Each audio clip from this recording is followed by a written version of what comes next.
இன்றைக்கி ரொம்ப நாள் கழித்து நானும் மாமாவும் மட்டும் ஒரு சர்ச்சுக்கு போனோம். ரொம்ப லாங்காக போன மாதிரி ஒரு ஃபீல் எங்கள் வீட்டிலேருந்து. ஆக்சுவலாக கல்யாணம் ஆன புதுசில் இப்படி லாங்காக போனால் ஒரு ஃபீல் இருக்கும்ல, அந்த மாதிரி ஒரு ஃபீல் இன்றைக்கி ரொம்ப நாள் கழிச்சு. ஏன்னா பேதுரு அம்மா வீட்டுக்கு போயிட்டான் ஃப்ரைடேவே. ஸோ அவன் இன்றைக்கி சர்ச்சுக்கு வரல. அம்மா கூட எங்கள் சர்ச்சுக்கு போயிட்டான். நானும் ஹஸ்பண்டும் நாங்கள் போகிற சர்ச்சுக்கு போயிருந்தோம். போகும்போது எங்கள் டிங்குக்கும் போய் பால் வச்சுட்டு அப்படியே அவங்க கூட கொஞ்சம் நேரம் விளாண்டுட்டு அதுக்கப்புறம் சர்ச்சுக்கு போயிட்டோம். சர்ச் முடிச்சுட்டு வீட்டுக்கு வரும்போது எனக்கு சரியான வெயில். எனக்கு ஜிகிருதண்டா வேணும்னு கேட்டு வாங்கி குடிச்சாச்சு. இது ஜம்போ ஜிகிருதண்டான்னு சொன்னாங்க.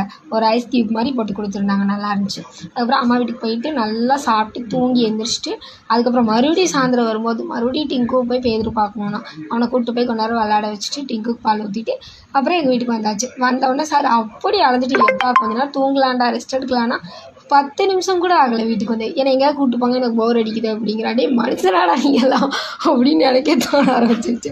அப்புறம் பேதுரு கூப்பிட்டு மறுபடியும் வீட்டு பக்கத்துலேயே ஒரு பார்க் இருக்குது, அங்கே போய் விளாடுன்னு சொல்லிட்டு அவங்க அப்பா கூட அனுப்பி விட்டாச்சு.